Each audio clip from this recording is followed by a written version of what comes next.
Yeah, good day, everybody. Welcome back to our Working Together series, live from the Netiv Zoom room down in Houston, Texas, with our friend Rod Bryant. Always a wonderful class. We're just waiting on Rabbi Ingber, who I see just arrived. But let's just jump right in and say hello to Rod real quick. Hello, Rod. Dan.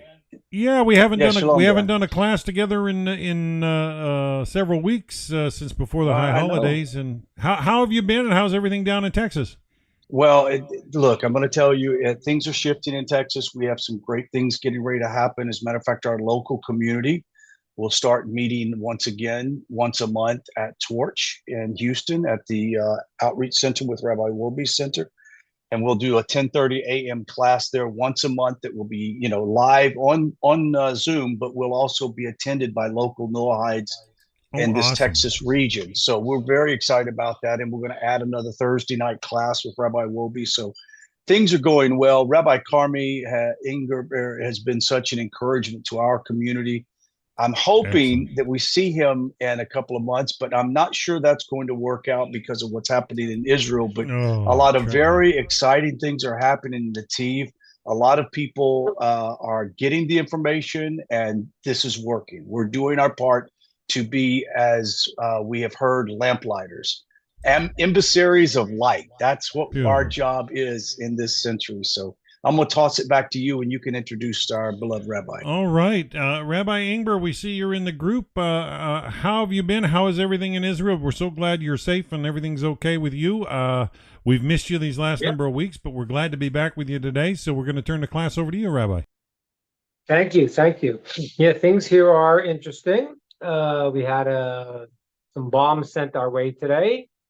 One landed in the neighborhood, one was shot down, but it's a very intense time.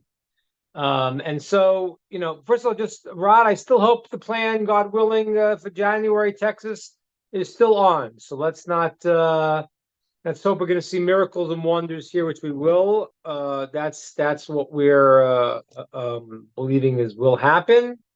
That the Jewish people will see wonders and miracles here, and will come out better than ever before. That's what will happen. Those who are, like I said before, it's in one way, people say, being there in Israel must be so hard. I don't know. In America, you're having a hard time too, because you're living around people that are so full of lies and at best confusion, at worst evil. At least here now, people know where they stand. I don't know if you realize it's amazing, but unfortunately, the kibbutzim, the yeshuvim that were attacked by Hamas were all very, very left-wing kibbutzim. They were saying, yeah, we have to find a way to live with these people and this and that, and it's such a lie, because like the occupation, there's no occupation. We kicked ourselves out. The Jews kicked themselves out. 8,000 people living there, kicked them all out of their homes, and so the Gazans have been able to determine their own life, given a beautiful piece of land. My brother used to go vacation in Gaza all the time. It was a beautiful place. And then I took the billions of dollars that they get from the EU and America, and they turn it into a terrorist hellhole instead of a beautiful place like they could have done. All right, unfortunately, that was and is the reality, and that's the situation. But God willing, we're going to see great things here, and that's what we're up to. So I figured, we're this week's parsha is Noah. So since most of the people here are B'nai Noach, are not people who are Jewish, not born Jewish. Some might join in with us, but we have to learn from this parsha what is what is happening, what is the responsibility of a Ben Noach, a descendant of Noah. Why aren't Jews called Ben Noach also? Because really, Noach had 3 children, Shem, Ham, and Yefet, and Abraham comes from Shem. That's why the word is a Semite, right? An anti-Semite is someone against Shem, against the descendant of Noah, who was called Shem. So, but the Jews are not called Bnei Noach.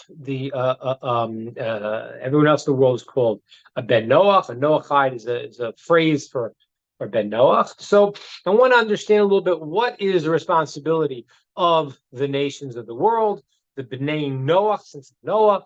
Why did this thing go so awry? What happened? What caused this terrible, terrible situation where the world became so bad that it required to be Recording in progress. By one person, by one couple, Noah and his wife Naamah. So what caused that? Why? I have to understand that because we're dealing with the same problems today. I want to talk about that a little bit. I also want to talk about the story as it happens. What sealed the deal that Noah's generation would be destroyed? Then something very strange happens. Noah, we said, has 3 children, Shem, Ham, and Yefes. When he comes out of the ark, it says he plants a vineyard, he drinks wine, he gets drunk. And his son, Ham, and could be Ham's son, Canaan, do something very terrible to Noah. Wasn't just they looked at him when he was unclothed, that's what the text says, but the deeper meaning is they damaged him. And Noah doesn't have children afterwards. They did some very despicable things to him. And then when Noah wakes up from his drunkenness, he really knows what they did, and he curses his son. Now, that's pretty bad. I mean, I know he did a bad thing, and I understand that, but cursing the son to be a slave doesn't seem to fit with the father. Even if the son is very bad, is the curse the approach you want to take? Doesn't sound like the best educational method. So why did he curse Ham to be a slave? That we have to talk about also. What does it mean to be a slave? What was the curse? What was that about? Understand that. So let's start. We have to understand that before the flood, the world was extremely wealthy, kind of like the way the world is today. Whether we realize it or not, but you tell somebody 1,000 years ago you'd have running water in your house, they're like, what? How's that possible? Take a shower whenever you want. What? There's a bathhouse you have to go to. No, it's in your own house. So the world has this wealth. The generation of Noah had this tremendous, tremendous wealth. Now, is it good to have wealth or bad to have wealth? We all want to have wealth, so it must be good. Well, not so simple. Because what happens is that a person, once they hit a certain degree of comfort, they can lose sight of what they need to do in life. And if you don't believe me, just look at America. Look at the Roman Empire when it started to crumble. Because it became such a wealthy place, they weren't focused on building and growing and being dynamic. They were focused on just getting their luxuries. So the generation of the flood was a generation that had become so inundated with pleasure that itself was their test. Now, what was the tremendous sin of the generation of the flood? It was illicit relations. Well, kind of, you could see that in the world too. As people were getting more and more of their physical pleasures, they were unbridled in their pursuits of physical pleasures and moved from normal physical pleasures to very, very strange ones, things that are forbidden in the 7 Noachide laws about relationships that are not a husband and a wife. They were doing things with everything and anything, and there was no boundaries between married people, not married. It was out of control. And that really is one of the things that a Ben Noach needs to understand, that what a Ben Noach needs to do, and everyone needs to do this, but it is the rule of Noah and his righteousness, is there needs to be boundaries. The first 10 generations from Adam to Noah was called Derech Eretz. There was no Abraham yet in the world.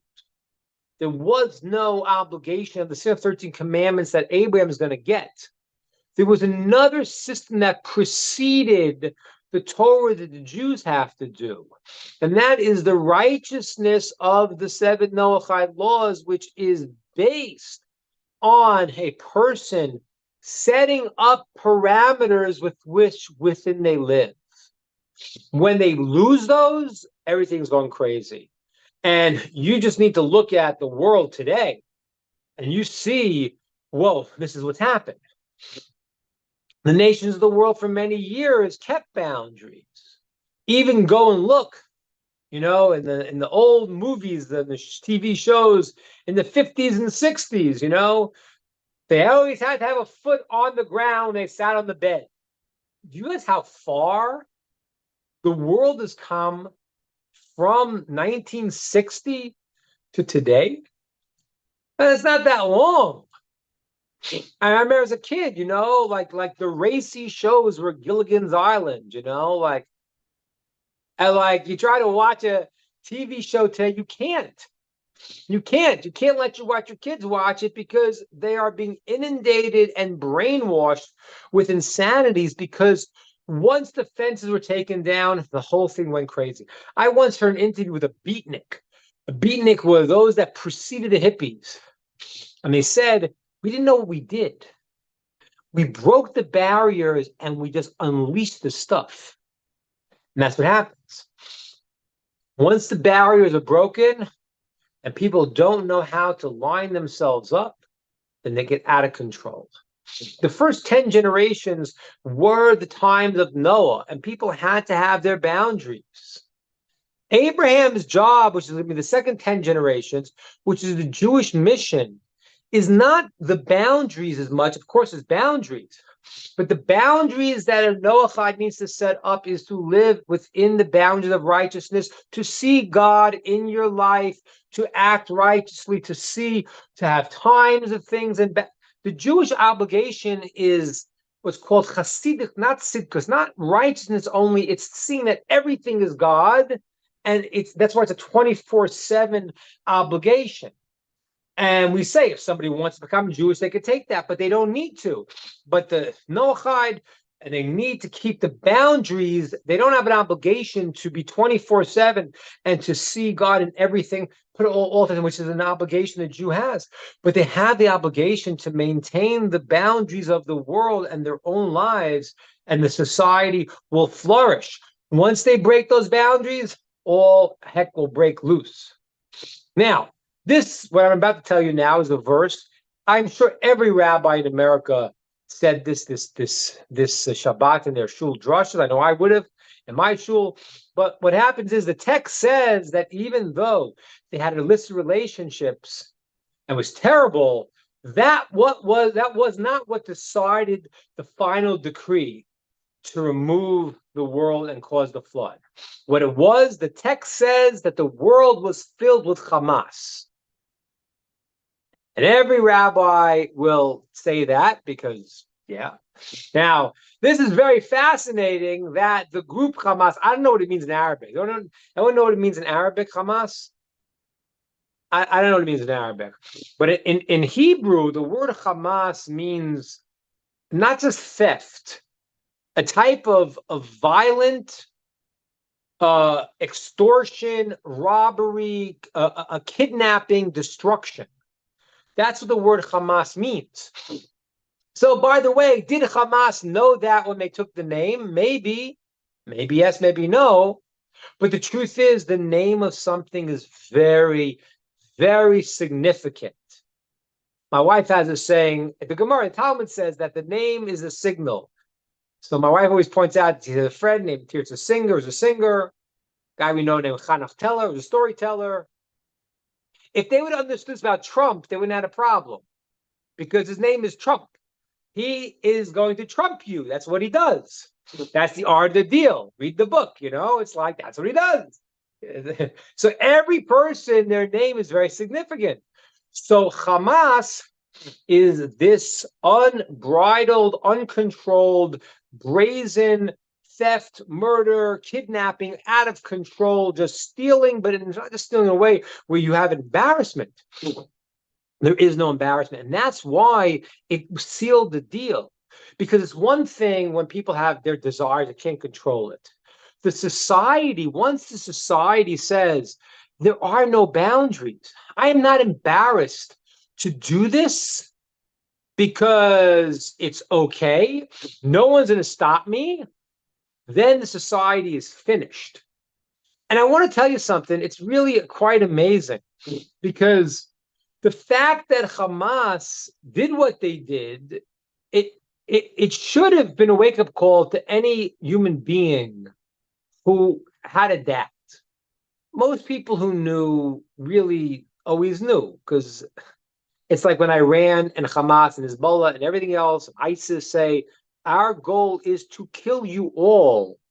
I don't understand why people say, nah, they don't really mean it. I mean, they're saying it. It's in their charter. Everything they do says it. So I don't know exactly why people delude themselves, but some people did. Now, if there was an issue of land, well, they weren't doing this thing saying, oh, we're going to make a new deal. And anyway, the land, they were all given the land. We gave them all of Gaza and we exited. We gave this beautiful beachfront property. Beautiful. Beautiful.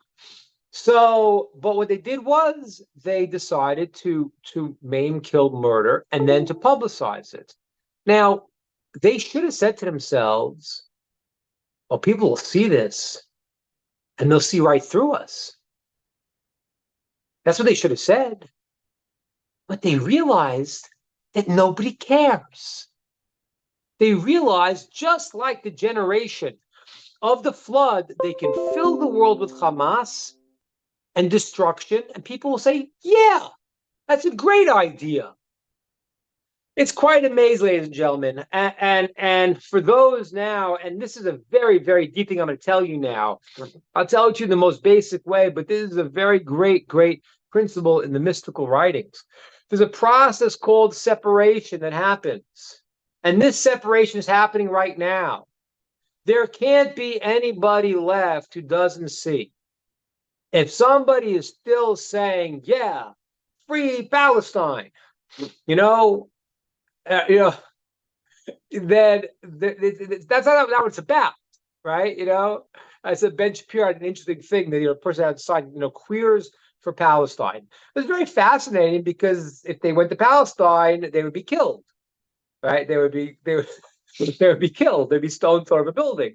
So why are these people, these left-wing people who would be killed by the jihadists and the Sharia law, why are they supporting them? The answer is because they're not. It's just a portrait of hatred. And they were smart enough to know, unfortunately, that a lot of people are that messed up right now. So this is an ultimate separation right now. This really is. This is like the generation of the flood. If someone takes that side still, they can't say I didn't know anymore. They are gone. They have no hope. They have no hope. They have no hope. We'll see in the end. I don't know when you're going to see it. I don't know how long it's going to take. But those people will lose their eternity for sure and will have no portion in the world to come. And what they'll get in this world, they'll get. Because you can't say I didn't know anymore. It's like, how can you not know? You obviously don't want to know. So that is what happened in the generation of the flood. There was a tremendous blessing in the world that God given. The Medrash records how beautiful the world was. The weather was always temperate and beautiful, and they were wealthy. And they used that to break all the barriers of self-control to the point where they said not only illicit relations, but they would do whatever they wanted, and they can get away with it. Nothing's going to stop them. Okay? Man decided the acronym, right? So anyway, so that is what happened. So there was nothing left. And God rebuilt the world from the one spot that was left, the one shining light that there was. This person, Noah. Noah was not Abraham. He was a tzaddik. He was a righteous man. Not like, I mean, I never, obviously never saw that movie, Noah, but I remember when I was in my synagogue, people would say, you know, like, oh, there's a new movie. Don't go see it. Because whatever they're going to portray is going to be wrong. Apparently, Russell Crowe, whoever was playing, was always screaming and yelling and angry. That wasn't Noah. Noah was a righteous person. He wasn't a tzaddik. It wasn't a chassid like Abraham, but he was a person that did what was right and always guarded himself to do what was right. And therefore, from him, we could rebuild. So he is in this protective shield, and we're going to rebuild from him. Now, he has 3 children. And I told you before, the names are very significant. A name is not arbitrary. A name represents something. As Stephen was pointing out, the name Hamas, as we said, is significant for what they are. So what are the 3 names of the children of Noah? This is important because this is the whole world. Abraham is going to be the first convert. He will be one branch of Noah that's going to create a new dimension. And Noah starts the process of boundaries. Then Abraham's going to move it to Torah, to the next level, which is going to be the level of connecting it all back to its source. So what are the 3 names? Shem, right? Semites, Shem, Ham, and Yefet. Well, let's translate those names. In Hebrew, the word Shem means name. That's a funny name. What do you want to name your kid? Let's name him name. Okay. It's like naming your dog. Why do I, Nancy, I don't know if the cat's name is Cat. I hope it isn't. Now, you see? So he's called Shem, the name. Then you have Ham. Ham means heat, hot. And then you have Yefet, which is Yafeh, which is beauty. That's interesting. Why are those the 3 names? What does this represent? Because this is supposed to be the fundamental process of the new world. These 3 brothers have to unite in a way that they create a new world, a good world. And things go very awry. Ham, one of the sons, does bad things. He does bad things in the ark. He, as we said, when Noah got drunk, he did bad things to him, and he gets cursed. So we asked, what was the point of the curse?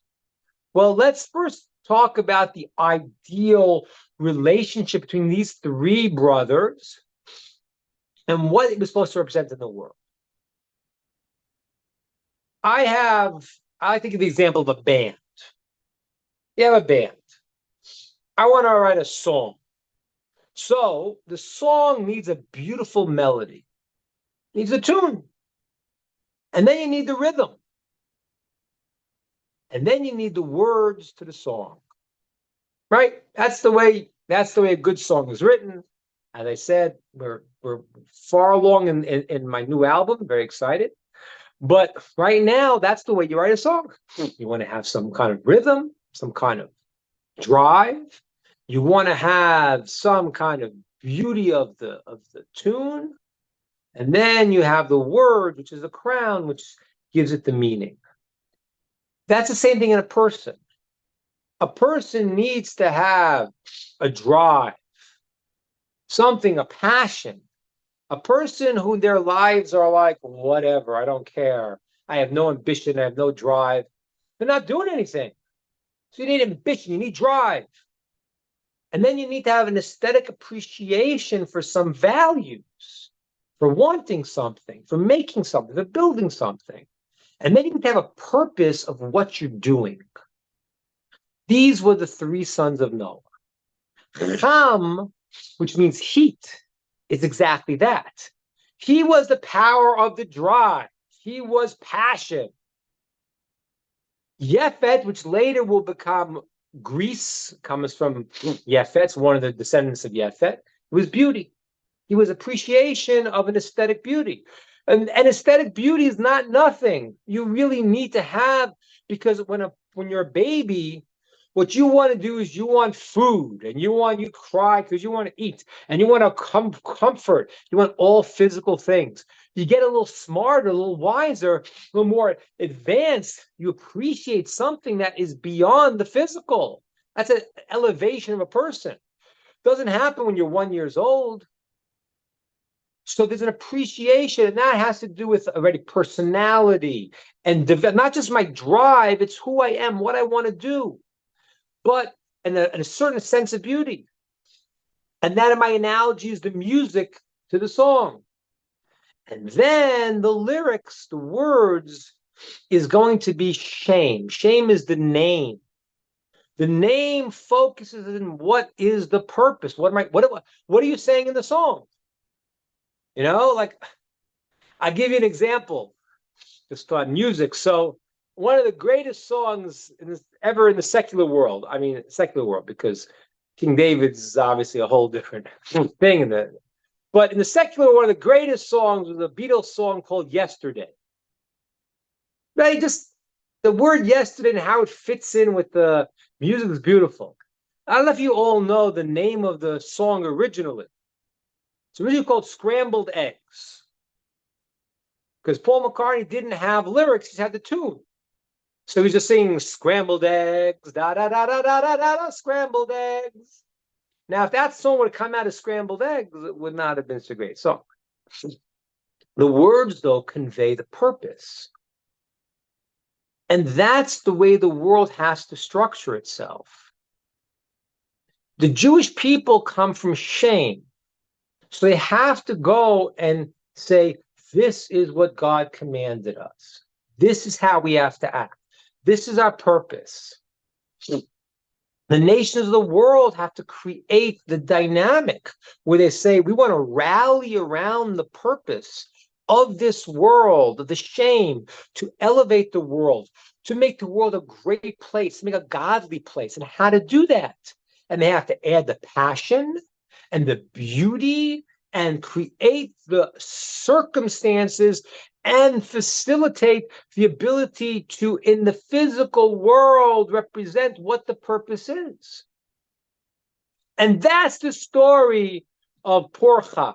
Not poor Cham because he was a bad guy, but Cham, who was heat, did not control himself. He couldn't control himself. Said they weren't allowed to have relations in the ark, and he did. He couldn't control himself. He was just, and they did the bad thing to Noah, and he stopped Noah from having children. Why did Noah curse him? It's a loving father, because the curse was the only way to fix him up. He said the only way that you will become great is if you make yourself subservient to a greater purpose. That's what it says. Yefes, Greece, beauty. It says in the verse, Yafet Elokim v'Yefet Yishkom Hashem. God should make it beautiful for Yefet, and he should dwell in the tents of shame. Tents of shame is the Jewish people. And there's actually it's considered to be one of the three beautiful languages in the world is Greece. And there's an opinion you can write a Torah in the Greek language that's beautiful. We don't do that, but there was a connection to that the beauty and creating a beautiful structure for a purpose was meaningful. But you got to understand, when Greece does not have shame, does not have its proper purpose, all of their beautiful values become very bad. I always tell people, we imagine Greece being such a great place. You know what Greece did to a baby that was born deformed? They killed it. The great noble Greeks, because it wasn't beautiful. And that was their values. So if they're going to take their own values and put them and create them and say, we are separate from shame, from the purpose, then beauty itself becomes an awful thing. The Nazis appreciated beautiful music, listening to Wagner. They thought themselves cultured.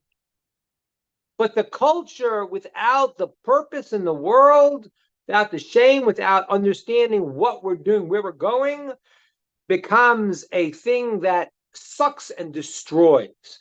Heat, passion without purpose also does that. And that's what the relationship of the three brothers was supposed to be. It was supposed to be have passion, have ambition, create beauty, and create it all for the purpose. Ask Shem's descendants, Abraham, what does God want us to do? How do we do it? And that, ladies and gentlemen, is the world situation in a nutshell. The world went out of control. There was a rebellion against Shem. As we're going to see in next week's parshas, the whole world was against Abraham. Even though we read about Abraham, how can you not love Abraham? His tent was open on all four sides. He was the most kind person in the world. But they tried to kill him repeatedly because he represented a different world system, a system that had a purpose. And when it has a purpose, whoa. So I got to control my desires. I can't do whatever I want. I can't steal and murder and do whatever I want to dictate is right. I can't have my version of culture like the Nazis had, of supreme culture, which ends up creating my own godhead, what I think is right. When that happens, people do the worst things in the world. People do what Hamas did.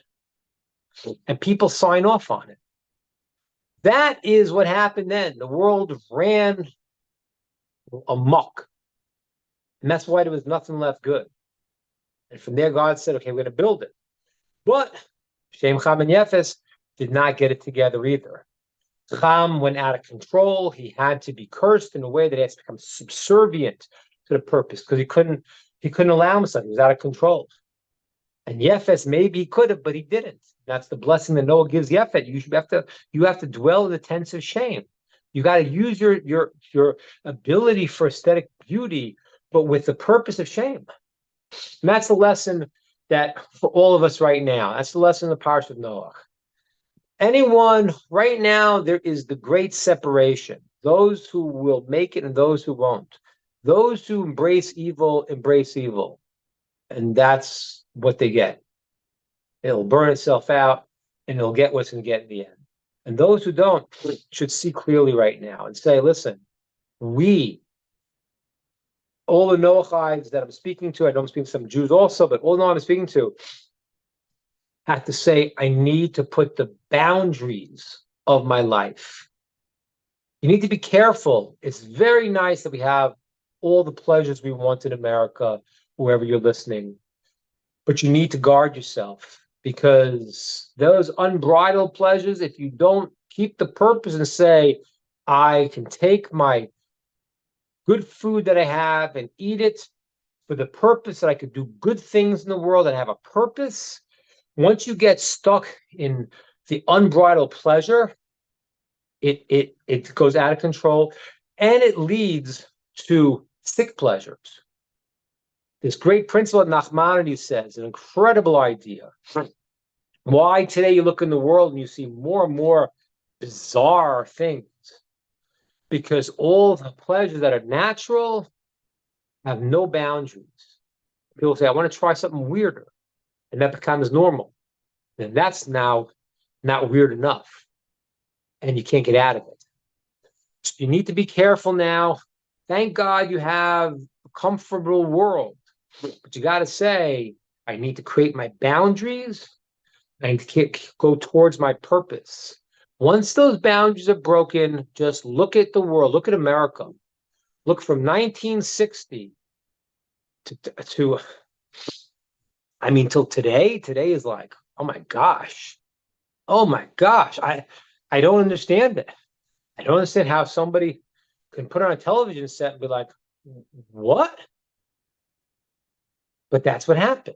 The boundaries of the Noachites became blurred. became broken, and then there's no stopping it. And these people now are on that thing, and the separation is happening.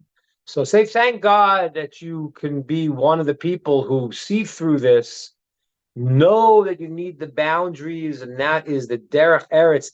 That is the process that precedes the Torah of Abraham, which is going to be putting all of our energy day and night to our service of Hashem, and that's what the obligation of the Jew is. And the Noachide is an obligation to create the boundaries, to see God in your life, to be righteous, to do things that are good, and to see God in your situation, to create parameters that you could live a good, happy life, and have the purpose and the process with which the world will be a successful place, and connect yourself to shame, to the purpose. And I'm not saying it because, I'm Jewish, I'm a rabbi. I'm just saying because I'm giving you some good advice. Because when they didn't do that, in the end, all the cultured people, the Greeks to the Nazis, became very bad. The people who couldn't control their desires became very bad. They lost their direction. They lost their way. And we haven't had a situation that we talked about before for so many years. The Jews were not being a light unto nation because we were being attacked like we are right now. Yeah, I see someone like, and I appreciate, I saw like someone like Megyn Kelly. I appreciate somebody who looks at like what's happening and is like, how could you not see how evil this is? And people in America saying, this is the 9/11, the Jews. And maybe for other people, it's not for us.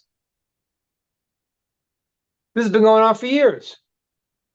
This barbarism is not new. Right? My mother was in Auschwitz. Yeah.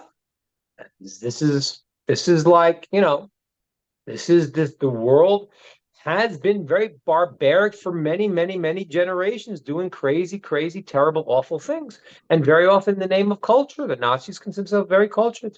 They were very, very refined. But they were animals, barbarians. I mean, they were humans, but humans who acted like animals and barbarians. And so right now, I hope this will, the process will continue. But you see what's happening in America. The hatred, the anti-Semitism is back where it was, and I'm not surprised. The Holocaust was a moment in history that everyone looked and said, "Whoa, what did we just do?" But it was gonna wear off. It wore off pretty fast, and you could see it's worn off. And you say, why? And I'll tell you why. Because it's a rebellion against the purpose of the world. It's rebellion against God setting up Shem, Cham, and Yefes, 3 sons that build the world, that have to work together, and everyone has to have their place. You need the bass and drums to drive the music, the beautiful song, and you need to have the words that give it all meaning. It's my idea. I open the questions, ideas, and comments. Rabbi, first of all, thank you. Beautiful shiur. This Thursday, I've been working on my presentation for Thursday, and in discussions with different individuals that I have theoretical and theological discussions with, we were talking about Noah, the connection between Noah, Shem, Lot, and Abraham. And we understand that, and to me, there is a mystical understanding here that is the template for the redemption that's coming now. Okay, and that is, it says, as it was in the days of Noah, so shall it be in the days of the end of man, et cetera, et cetera. So this idea is there's chaos, there's confusion, you name it, all over the world. Noah had to build an ark, a teva, which had to not only protect them from the waters, but also protect them from and protect creation itself from the flood of all of the chaos that was in the world, right? And Noahides were given that paradigm right up front through Noah.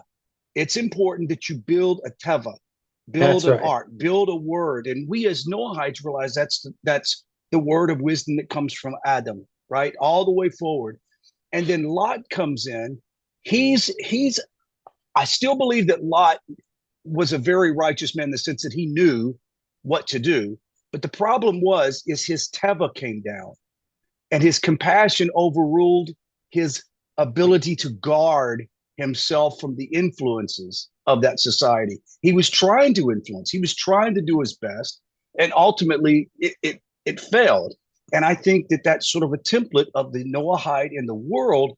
We've so assimilated as we should within society. Society has influenced us. We haven't influenced them. Right. And now it's time for righteous people of the world to be like a righteous Lot and Abraham and link arms, because from Lot's seed became redemption, right? So this whole idea is, in the end of days, I do believe that Noahide plays a significant role and the Yeah. bringing about of a new era. Do you believe that?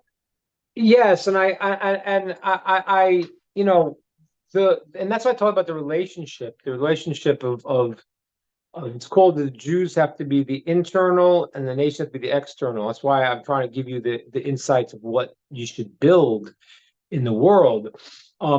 There is a very there's a whole discussion in the world right now. We know that Hamas is doing what they're doing. We know they're terrorists. We know that they have persecuted their own people and they hide behind human shields and they do what they do. So there's a big problem. How do you fight them? You're not fighting a nation. You're fighting a parasite that's looking to go and not build their own. They want to just fight and hurt and terrorize. But how do you fight them? Because they're hiding in schools, in hospitals, and using people as human shields. So these Israelis think, and they decided that they want to be super righteous, and I really wish they would consult with the rabbis here, because they're endangering the Jewish people. Because we're getting bombs here because they're pinpointing and trying to go around this. Now, how do you understand the problem of people dying that are called civilians? Well, there's two real points to this. One is, unfortunately, there very often, if you want to try to avoid it, there's going to be casualties of war.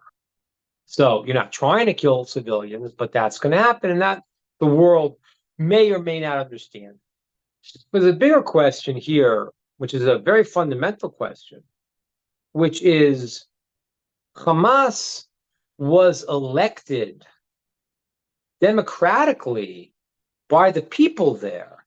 When they killed, tortured, raped people, the people supported that.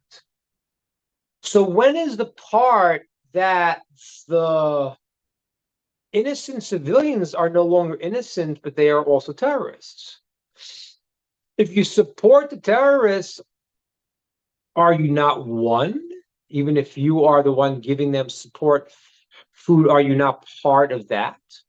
Are you not breaking the 7 Noachide laws of murder, rape, stealing, killing, and everything else? So this is a very big question, what their status is, okay, halachically. But the thing the Rambam says, which other people don't agree, but this is a shocking perspective, the Rambam says, and he brings in the story of Shechem, when the brother, they raped Dinah, and the brothers killed the whole city. And he says, how can you kill the whole city? You should only kill the people who did it. So there's different answers. They participated, they were part of it. But the Rambam says that, and this is a big, not everyone agrees to this, but it's a concept I want you to understand. He says that the people had to go and judge the terrorists and say, this nation will not tolerate this. And once they don't do that, they become complicit in that. It's a very amazing thing. The Rambam says the responsibility of setting up courts of the Noachides goes that far. So what do you do?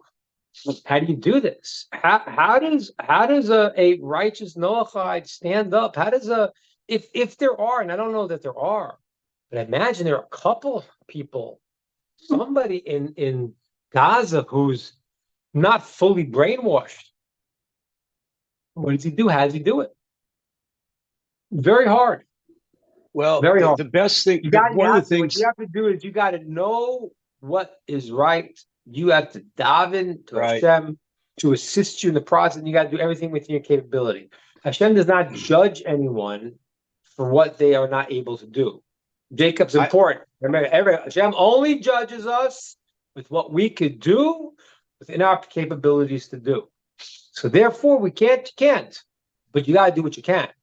And right now, if you look what's happening in the world, you're in the minority. Even the Muslims that contact me in the past few weeks, expressing their emotions and feelings about the situation, all of them that I'm in communication are what I would consider Noahide Muslims, right? They're very conscious and moral, and they are in my terms when I speak to them, when they go in, what are you doing? What is the people of the world doing? Maybe we should unite. And I said, what we all should do is begin to improve ourselves and to improve the internal quality of ourselves toward goodness, righteousness, purity, love. Those things are the only thing. This is the ultimate thing. What is Hashem calling the nations to do? As well, the Jewish people, tshuva, to return. For the nations is to return to the principles of Noah, to return to the purest principle that God wanted to set up from the very beginning with Adam, and renewed a covenant with Noah, with all the nations. We just need to return to the state that we were intended to be. And if we can just encourage people to return to goodness and purity and a belief in a one true eternal God, my goodness, we could change the world. People want to help Israel, change yourself. That's why I say if the people of the nations want to change Israel, change yourself. I agree with you. The only thing I'm saying is that unfortunately, it comes with boundaries. Setting up the boundaries, like you said. Boundaries, right? And then it's relationship, right? Because the real, and I sent you a class once if you want. I go into Lot in great detail in a very deep class I gave on this topic. But Lot's problem really was he couldn't be subservient to Abraham. Right. At some point, he was like, I don't want to. But isn't that like a lot of Noahides? Yeah. And honestly, that really is and the Arabs should speak up now.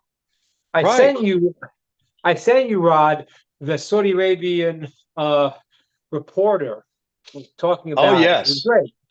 It's great. But the thing is, the Arabs need to speak up because they're because this is all being done in the name of something good, and it's not. And some Arabs do know it. They're afraid to talk because there are people who are dangerous. But it has to be. It has to be. People should speak. Yes. And and that's where it's at. It was at right now. Anybody else have any comments or questions before we run out of time? Yeah. Okay. I'm going to sign off. It's a little late here already. We'll be on next week, God willing, and hopefully, and the Jewish people are davening and learning, and in the end of this, we're going to see a lot of miracles. So I don't know how rough the ride's going to get. I don't know. I don't know if this is going to be the final wars. I mean, it could. It really has possibilities. We trust in Hashem and Hashem's plan, and He's going to bring the Jewish people out safe from this. And we're learning and we're praying, and we have confidence that Hashem will do wonders and miracles to protect us and to bring the world and to its final and ultimate processes of good and success and redemption. Also, Thank you so much, Rabbi. So good to see thank you very again. much. Thank you, Dan. I all the best. appreciate it.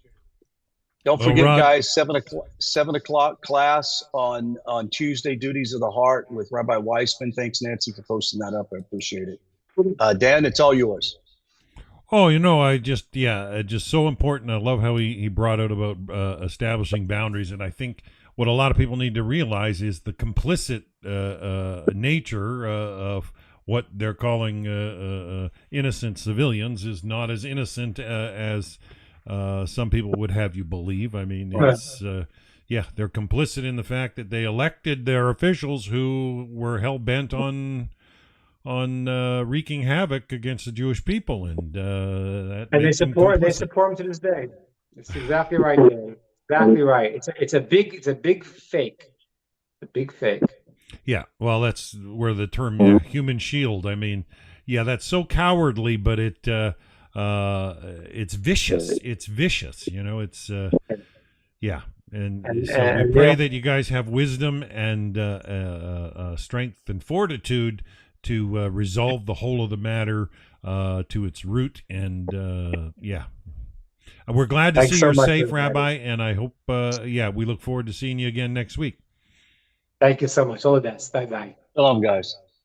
All right, I'm going to sign out for now. Thank you, everybody, for joining us for our Working Together series. It was great to be back with Rod and the people down in the Texas area. Always a joy, and we missed you these last number of weeks, but what a good message today, and thank you once again, Rabbi Ingber. So till next week, have a wonderful, wonderful weekend. Shalom. Everybody. Shalom, everyone. Take care. Bye-bye.